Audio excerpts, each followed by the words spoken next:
জন্মগতভাবে বামন প্রতিবন্ধী হয়েও কখনো কারো কাছে হাত পাততে হয়নি নুরুল করিমকে।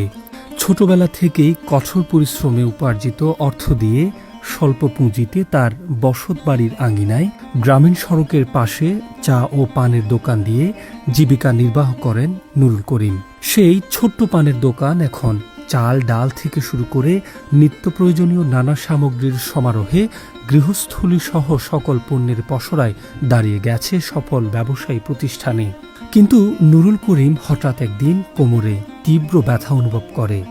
দুর্ভাগ্যবশত ডাক্তারের শরণাপন্ন হয়ে জানা যায় তার কোমরের হাড়ের হিপ জয়েন্টের দুটো বল বিকল হয়ে পড়েছে, যার উন্নত চিকিৎসার খরচ প্রায় ৮ লাখ টাকার অধিক।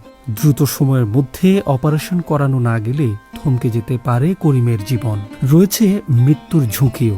কিভাবে করবেন এই ব্যয়বহুল চিকিৎসা, কিংবা কোথায় গিয়ে দাঁড়াবেন তার স্ত্রী সন্তান সহ পরিবারের ৫ সদস্য নিয়ে, তাই নিরুপায় হয়ে আরও কদিন বেঁচে থাকার তীব্র আকুতি ভরা কণ্ঠে বিত্তবানদের কাছে সহযোগিতা চায় মধ্যবয়সী এই প্রতিবন্ধী।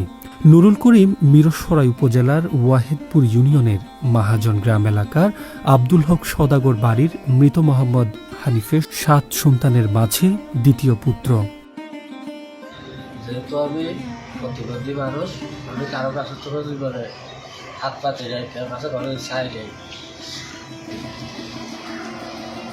আমি তো দোকান দিয়ে এতদিন কোনোরকম চলছি, কোনোরকম খাইছি। এখন ডাক্তার যখন আমাকে এই কথা বলছে, তখন তো আমার আর কোনো উপায় নেই, কোনো কিছু চিন্তা করে খুব পাচ্ছি না।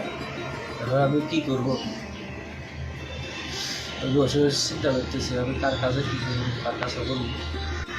আমি একটা দোকান দিছি, এতদিন আমি কোনোরকম আল্লাহ চালাইছে আমি চলছি। এখন ডাক্তারে যখন এই কথা বলছে, আমি তো প্রতিবন্ধী মানুষ, আমি কারো কাছে ডেস্ক রিপোর্ট, চট্টগ্রাম নিউজ। ডাক্তারের কথা হলো যে আমি তো মানুষের কাছে হাত পাতা ছাড়া কোনো আর আমার উপায় নেই, আমাকে কেউ আর সহযোগিতা করে তাই